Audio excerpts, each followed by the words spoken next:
Bienvenue sur le podcast du Tao pour tous. Chaque semaine, je décrypte et démystifie pour vous la philosophie taoïste. Une sorte de Dao De Jing pour les nuls, version 21e siècle. Tout ça pour vous inspirer et vous donner des conseils concrets, que vous soyez pratiquant ou néophyte. Vous écoutez l'épisode 62, Survivre aux tuiles. Je suis Serge Gillette et depuis 2012, j'enseigne la pratique taoïste un peu partout en France. Je suis aussi fondateur de TheDaoProject.org, la seule plateforme dédiée à l'apprentissage, pratique et moderne du taoïsme. Un événement absurde, incompréhensible, injuste. Tout le monde en a déjà vécu dans sa vie. Tout le monde a déjà fait face à ce moment où notre esprit se bloque, tourne en boucle en se demandant ce qu'il va bien pouvoir faire de tout ça. J'ai vécu ce genre d'événement il y a quelques jours, et puisqu'on me demandait mon point de vue de taoïste, je me suis dit que ça pouvait vous intéresser. Quand on vit une telle situation, on peut osciller entre un côté pratique et un côté théorique, un peu comme un pendule qui ne peut pas s'arrêter. On peut alterner entre comment vais-je m'en sortir, comment vais-je franchir l'épreuve, et est-ce qu'il y a une raison cosmique derrière ce qui m'arrive, du style punition divine. Malheureusement, quel que soit le côté vers lequel on penche, on se retrouve bloqué. Dans cet épisode, j'aimerais vous décortiquer ce qui se passe. Comme toujours, je vous proposerai des clés pour vivre plus sereinement dans l'univers. Il y aura des scoops et même un cadeau, donc ça vaut le coup d'écouter l'épisode en entier. Une expression un peu passée de mode décrit bien ce genre de situation. Il m'est arrivé une sacrée tuile. Pour les gourmands, elle ne fait pas référence au petit biscuit moulé sur un barreau de chaise, mais bien sur une vraie tuile en terre cuite qui nous tombe dessus, généralement depuis un toit. Et on imagine les dégâts. Il y en a qui en sont morts. Pyrrhus Ier, le roi des Pires, celui qui a donné lieu à l'expression « une victoire à la Pyrrhus », est d'ailleurs décédé après s'être ramassé une tuile sur le cabochon. Bon, dans son cas, on raconte que ce n'était pas vraiment un accident. Et il faut dire qu'il envahissait la ville d'Argos en pleine nuit et qu'une vieille dame n'a pas trouvé ça à son goût. Du haut d'un toit, elle a riposté en visant Pyrrhus avec ce qu'elle avait sous la main. Une tuile. Coriace la vieille.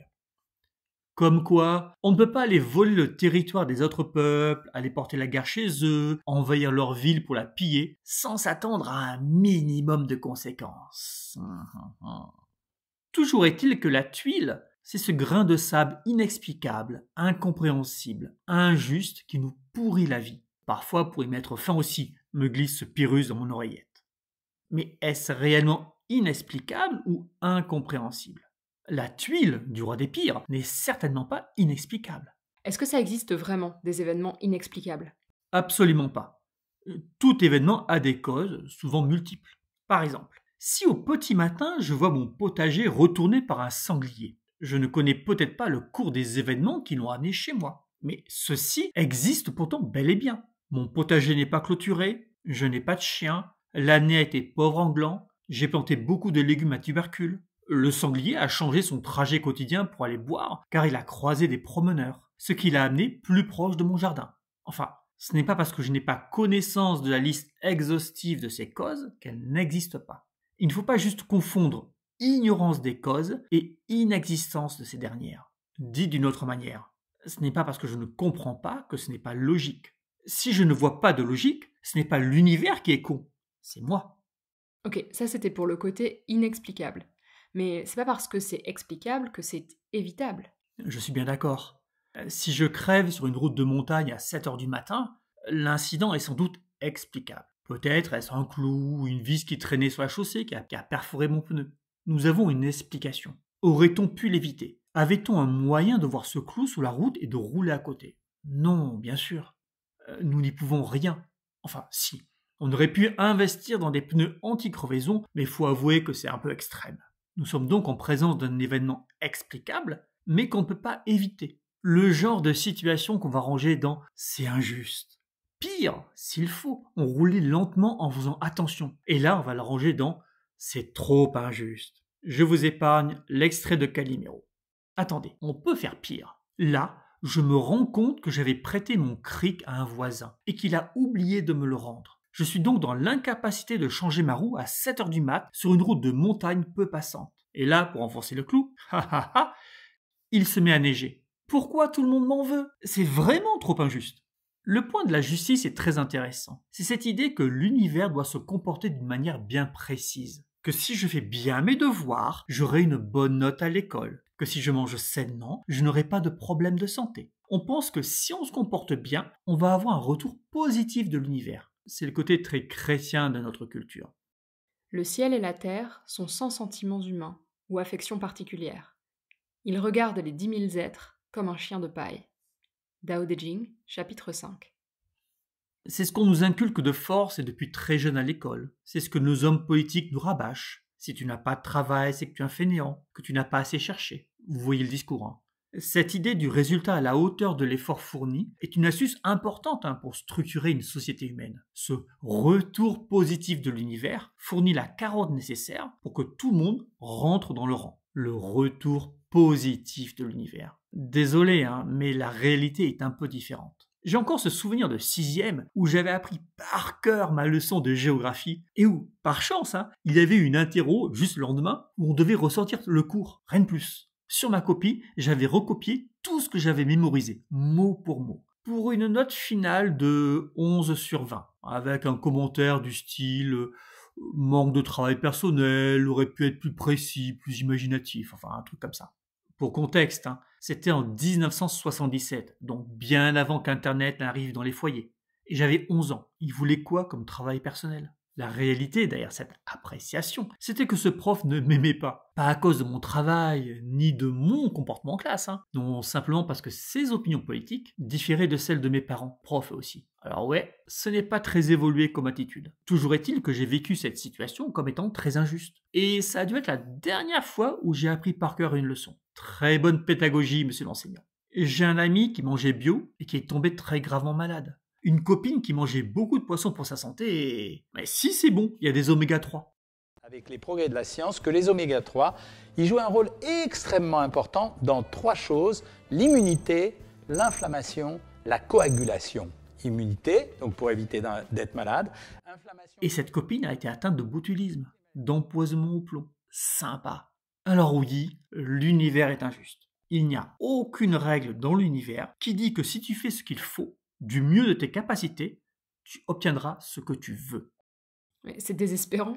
Tu peux le voir comme ça, mais ça ne change en rien la réalité de la chose. Petite anecdote personnelle pour illustrer ça. J'ai une incapacité à entendre la musique, ou disons à la mémoriser. Je l'entends, mais je suis incapable de te ressortir le moindre rythme, même 5 secondes après l'écoute.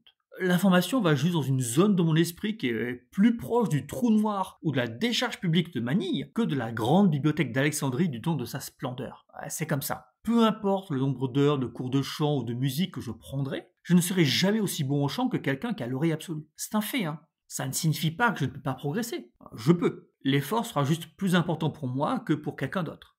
Toujours est-il que, même si je mets tout mon cœur à l'ouvrage, l'univers ne va pas me récompenser en me donnant une voix de chanteur d'opéra ou en m'offrant un poste à la Scala. Alors oui, je peux chouiner et dire que c'est injuste. Enfin, tu dis souvent que dans la pratique, il faut se sortir les doigts, tout ça. Oui, mais ai-je déjà dit que vous obtiendrez exactement ce que vous désirez ? Dans quel univers vivez-vous ? Celui où on a été sage et où on obtient pile poil tous les cadeaux qu'on avait écrits sur notre liste ? Petit Papa Noël, quand tu descends... Il est peut-être temps de réaliser que le Père Noël n'existe pas. Quand je dis qu'il faut se sortir les doigts du fondement, c'est parce que si tu ne fais rien, eh bien, sans surprise aucune, il ne se passera rien. Si tu veux avoir une chance d'aller mieux, de mieux gérer tes émotions, de calmer ton esprit, de ne plus avoir mal au dos, d'être en meilleure santé, il faut agir. En restant avachi dans son canapé, rien ne peut aller dans la bonne direction. Dans ton canapé, on est bien. À quoi bon sortir, se foutre la guerre ? Je dis donc 2 choses. La première est que si tu ne fais rien, tu ne peux rien obtenir. La seconde est que même si tu fais quelque chose, tu peux ne pas obtenir exactement ce que tu désires. Elle est pas terrible ta vision quand même. Géniale ou pas terrible, elle colle à une réalité tangible. Quand tu vas dans un magasin de vêtements avec l'idée de t'acheter un nouveau jean, es-tu sûr de trouver ton bonheur ? Bah non, s'il faut, les coupes me plairont pas, ou alors il y aura pas exactement ma taille, ça arrive souvent, ou les prix sont délirants, ou le tissu pas top. Enfonçons le clou et soyons clairs. Si tu ne vas pas faire les magasins, il n'y a aucune chance que tu renouvelles ta garde-robe. Oui, c'est évident. Si maintenant tu vas faire une virée shopping, il y a aussi des chances que tu ne trouves rien. Oui. Et ça, en revanche, ça te gêne pas. Ça, tu l'acceptes. Hein. Tu trouves normal de dépenser du temps, de l'effort, de l'argent, aussi, hein, en bus, métro, voiture, deltaplane, que sais-je, et ne pas obligatoirement obtenir ce que tu désires. Oui, parce qu'on en a pris l'habitude, ça m'est arrivé plus d'une fois quand même. Et il y a une raison. Peut-être parce que c'est une loi de l'univers. Si c'est normal de ne pas obtenir ce qu'on veut malgré la longue après-midi à faire le tour de tous les magasins de la ville quand on parle de jeans, eh bien, sans surprise aucune, ça l'est aussi quand on parle des autres aspects de la vie, ou du développement personnel, comme on dit. L'univers n'a pas l'obligation de satisfaire tes désirs, n'en déplaise à tous les fervents adeptes de la pensée positive. Comme le disait avec beaucoup de justesse le père de Conan, nous ne sommes que des hommes, pas des dieux, pas des géants, de simples hommes. Nous ne sommes pas des dieux, nous ne sommes pas des géants. Faut arrêter de croire qu'on peut tout faire, avec cette idée que l'univers nous doit des comptes.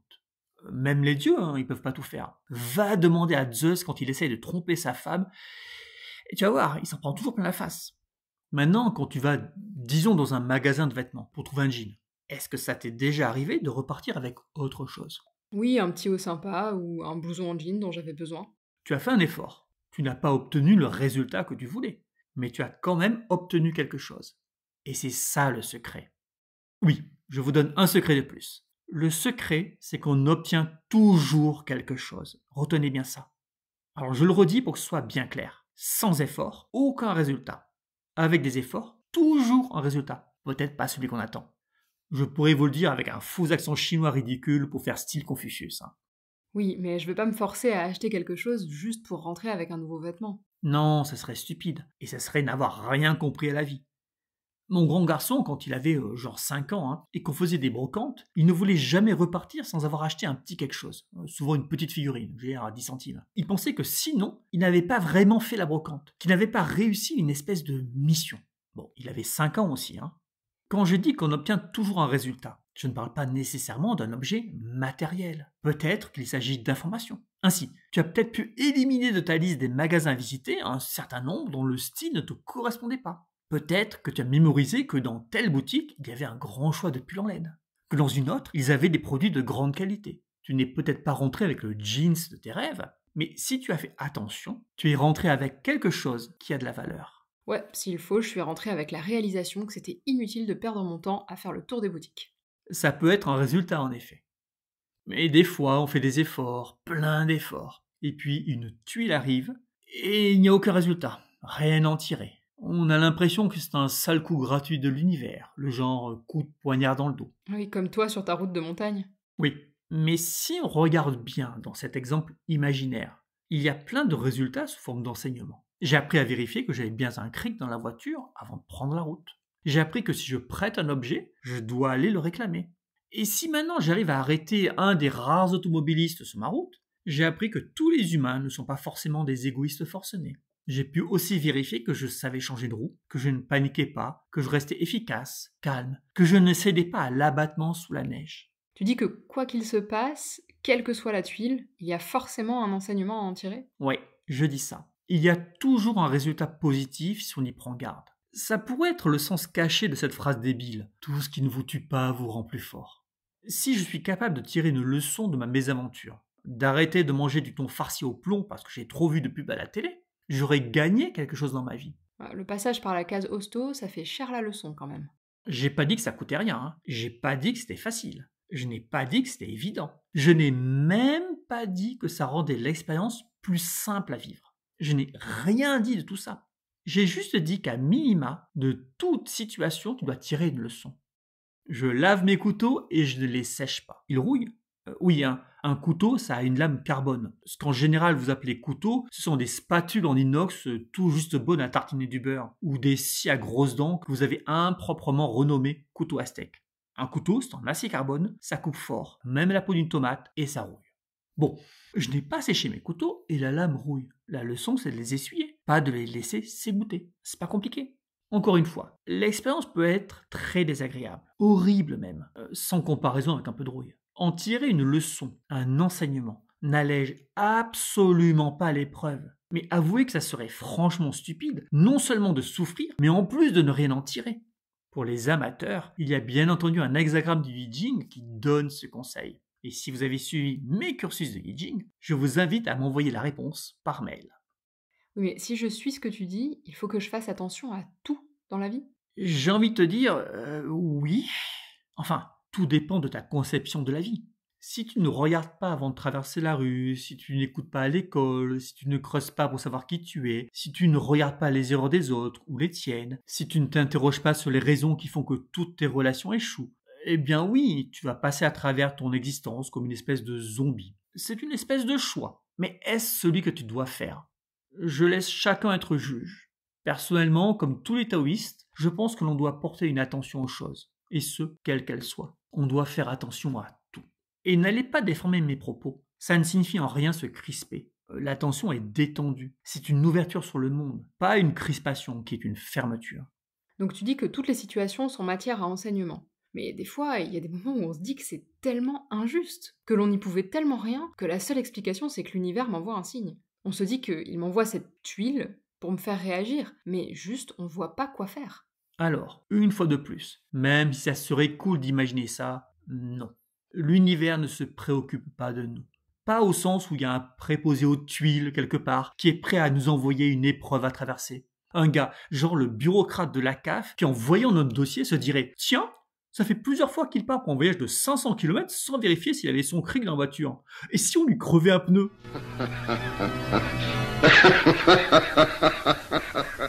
Il n'y a rien de tout ça. C'est juste que toutes les fois où tu as crevé et que tu as un cric, tu n'as pas plus prêté attention que ça. Tu n'en as pas tiré de leçon. Tu n'as donc pas eu l'impression que l'univers t'envoyait un message personnel. Mais si on regarde bien, il nous en envoie en permanence. Petit scoop, hein, ça s'appelle la vie. Eh bien, pour vivre ou survivre, il faut faire attention à toutes ces notifs qui apparaissent sans cesse sur notre écran mental. Petit scoop encore, c'est pas du spam. Après c'est dur quand un truc injuste t'arrive de passer outre, d'en tirer une leçon. En fait on est juste mal. Je vais laisser passer une dernière fois l'idée d'une quelconque injustice qui sous-entendrait qu'il y ait une justice compréhensible par les humains. Si tu n'arrives pas à passer outre, c'est à cause de 3 mécanismes. Et ça tombe bien, ils sont tous perfectibles. Faut juste sortir Les doigts du fondement. yes. Alors, le premier mécanisme est lié au mental. Quand nous sommes dépassés par une situation, nous pouvons avoir le mental qui part en boucle, qui ressasse, qui revient en permanence sur les mêmes phrases, les mêmes interrogations. Sans surprise aucune, si nous n'avons pas le silence mental, nos pensées vont tourner en circuit fermé. Nous n'aurons donc aucun moyen d'arrêter le torrent qui se déverse dans notre esprit. Aucun moyen, car nous sommes juste emportés. Être capable de ralentir ce torrent boueux jusqu'à ce qu'il ne soit qu'un tout petit filet d'eau claire, c'est avoir cette qualité que je nomme silence mental. Est-ce que tu aurais un exercice qui pourrait aider sur le moment, quand on se sent vraiment emporté par ses pensées ? Oui, mais c'est assez illusoire. Tu peux poser ton mental sur tes perceptions physiques, ta respiration, la paume de tes mains, ton corps assis. Quelque chose de physique, de local, de concret. En réalité, tu aurais dû travailler l'équipe de ton esprit avant d'être confronté à la situation stressante. C'est un travail en amont qu'on doit faire. Ce n'est pas quand je crève que je dois vérifier si j'ai bien mon cric dans la voiture et si la roue de secours est bien gonflée. Pourquoi tu dis que c'est illusoire d'essayer une technique, là, juste dans l'immédiat ? Parce qu'il y a un deuxième mécanisme qui va normalement nous empêcher de poser notre attention. Il s'agit des émotions. Elles ne naissent pas comme ça, de nulle part, hein, mais elles sont créées à partir de nos pensées. Donc, plus tu génères d'idées, de phrases, de jugements, plus tu alimentes ce mécanisme qui fabrique de l'émotion. Et plus tu as d'émotions, plus tu vas avoir de sensations qui te ramènent aux pensées qui sont à leur base. Ok, prenons un autre exemple. Tu pleures parce que Bob t'a plaqué. Tu repenses qu'à ça et tu es triste. Ta tristesse, perçue par ton mental, va le ramener à l'origine de celle-ci, soit le message « Bob t'a plaqué, pauvre greluche ». On se retrouve avec une boucle plus grande, plus importante, car elle va emporter tout ton être. Non seulement on a dans l'émotion l'aspect intellectuel de la pensée, mais on a aussi une dépense énergétique forte et un impact dans le corps. Ici, ce seraient des sanglots, des pleurs, des cris peut-être. De la dépense énergétique. Tu te sens comment après avoir pleuré toute une après-midi ? Épuisé. Dépense énergétique. C'est pour ça que je disais que vouloir utiliser une technique alors que l'on est emporté est illusoire. C'est juste beaucoup trop dur. Alors toujours pareil, hein, il vaut mieux essayer que de ne rien faire. Ça peut marcher, ou du moins aider. Mais franchement, hein, ne vous leurrez pas. Le travail se fait avant, pas pendant. Peut-être que j'enfonce une porte ouverte pour vous, mais c'est important. Hein. Vérifier que le cric est dans la voiture, ça se fait avant de prendre la route, pas au bout d'une heure. Vous savez, c'est le truc marrant que tout le monde fait. Au bout d'une heure de voiture, on vous dit « Tu as bien pensé à prendre les bouteilles de vin, hein ?» Bah, c'est un peu tard pour le demander, non?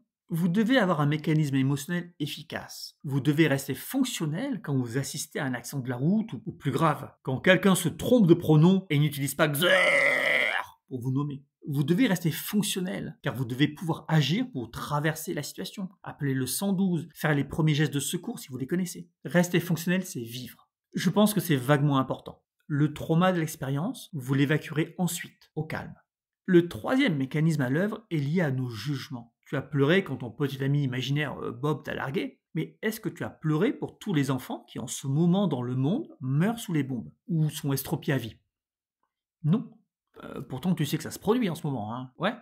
Oui, mais ça me touche moins. Alors qu'on pourrait juger que c'est quand même plus horrible. Après tout, si Bob va voir ailleurs, c'est peut-être tout bénef pour toi. Alors que c'est un peu plus difficile de trouver un bénéfice à avoir une jambe arrachée. La raison derrière cette disparité de réaction se trouve dans le mécanisme qui nous permet de juger.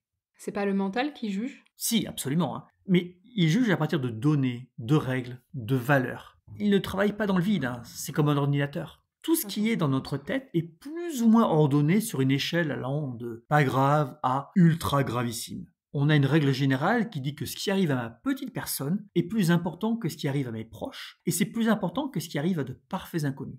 C'est comme ça, hein. Et il y a une logique biologique. Notre survie dépend dans l'ordre de notre santé, puis de celle des membres de notre clan, et éventuellement de celui de l'autre vallée avec qui on échange du sel contre des fourrures. Vous pensez être dans le cas contraire? Vous êtes en train d'aider des enfants dans un pays lointain, des SDF dans votre ville, des réfugiés d'une zone de guerre, des femmes battues qui ont besoin d'un logement? Non. Donc vous l'aurez. Vous pensez d'abord à vous et à vos proches. Et ce n'est pas grave, hein. Il faut juste en être conscient. Il faut être extrêmement clair sur notre échelle de valeur, ne pas se voiler la face. Ok, mais en quoi le fait de savoir que je mets plus haut sur cette échelle le fait d'être plaqué par Bob que la mort d'un enfant à l'autre bout de la planète va m'aider quand ma relation se termine? Alors il y a un travail dont j'ai souvent parlé à demi-mot, qui est celui de l'ouverture d'esprit. L'ouverture d'esprit est l'une des 8 qualités taoïstes. Ce travail consiste à s'interroger sur le plus grand nombre de nos préjugés, de nos valeurs, de nos croyances. On va se demander si on veut fonctionner comme ça, si ça nous convient, ou si au contraire, on veut changer la pondération de nos règles de vie. On estime que nos enfants doivent absolument avoir de bonnes notes à l'école. Eh bien, on va s'interroger sur la pertinence de cette idée. Puis, si elle ne nous convient pas, nous allons diminuer son importance. Nous allons lâcher du lest dessus. Il y a un lien avec le lâcher-prise? Oui, la moitié du travail sur nos préjugés ou sur nos règles va provenir du lâcher-prise. Et l'autre moitié du silence mental. Sans ces 2 qualités, soit on va tourner en boucle sans arriver à voir clairement ce qu'impliquent nos valeurs, silence mental, soit on va être dans l'incapacité de diminuer leur importance, lâcher prise. Pour redire tout ça simplement, si dans une situation tu es débordé, c'est que tu as un cocktail de petit 1, manque de silence mental, petit 2, manque de gestion émotionnelle, petit 3, manque de lâcher prise, petit 4, manque d'ouverture d'esprit. C'est rude de dire ça à quelqu'un qui souffre. Je l'admets bien volontiers, mais cela n'enlève rien à la vérité de la chose. Alors oui, ça peut offenser. Oh mon Dieu, ce sale mâle blanc, hétérosexuel, issu du patriarcat, a dit que je n'avais pas d'ouverture d'esprit. Mais souvenez-vous d'une chose, votre jugement sur les situations fait partie du problème. C'est ce qu'on vient juste de voir, hein. Ce qui trouble les hommes, ce ne sont pas les choses, mais les opinions qu'ils en ont. Extrait du manuel d'Épictète. C'est parce qu'on juge une situation grave qu'on la vit de manière grave. Et un autre petit scoop, si l'univers vous dérange, désolé, mais vous ne pouvez pas le canceller, hein. Lui, en revanche... Ok, donc là tu vas nous dire que tu as des cursus sur chacun de ces sujets, le silence mental, les émotions, le lâcher-prise, l'ouverture d'esprit? Alors oui, sur le silence mental, oui sur les émotions, oui sur le lâcher-prise, non sur l'ouverture d'esprit, le cursus n'est pas encore fini. Encore une fois, peu importe avec qui vous travaillez, que ce soit avec quelqu'un d'autre ou avec moi, vous devez juste le faire en accord avec la nature profonde de l'humain et des mécanismes de l'univers. Ne rien faire ou aller à contresens de la réalité ne fonctionnera pas. Il y en a qui ont essayé, ils ont eu des problèmes. Alors, pour résumer cet épisode qui donne la clé pour vivre sereinement et pleinement dans le monde, l'univers ne vous envoie pas des messages de temps en temps. Il nous bombarde en permanence de sujets d'enseignement. Et pour en profiter, petit 1, il faut faire attention, silence mental. Petit 2, il ne faut pas être débordé par les situations, silence mental, gestion émotionnelle, ouverture d'esprit, lâcher prise. Petit 3, pour obtenir ces qualités, il faut travailler. Il y a un aspect supplémentaire dont je n'ai pas parlé tellement il est évident. Mais en y réfléchissant, j'ai beaucoup de contre-exemples qui me viennent à l'esprit. Quand on a tiré un enseignement d'une situation, il faut le mettre en application.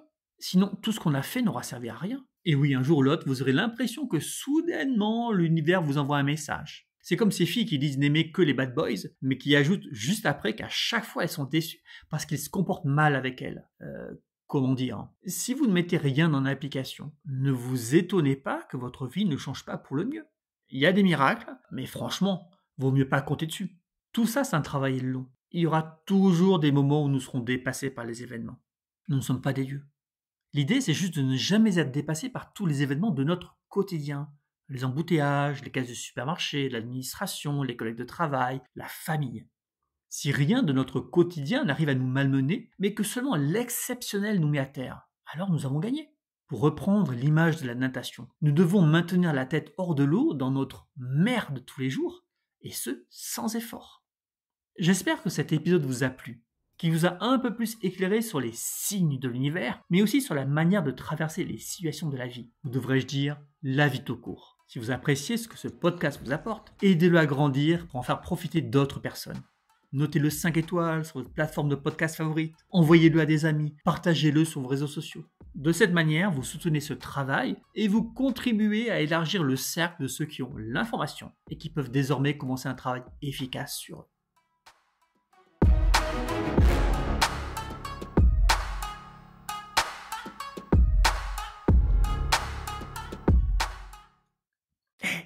À tous ceux qui sont inscrits sur thedaoproject.org, allez dans la section dédiée au podcast. Il y a un nouveau cadeau qui vous attend. Il s'agit d'une méthode supplémentaire pour traverser une situation difficile en restant fonctionnel. Profitez-en.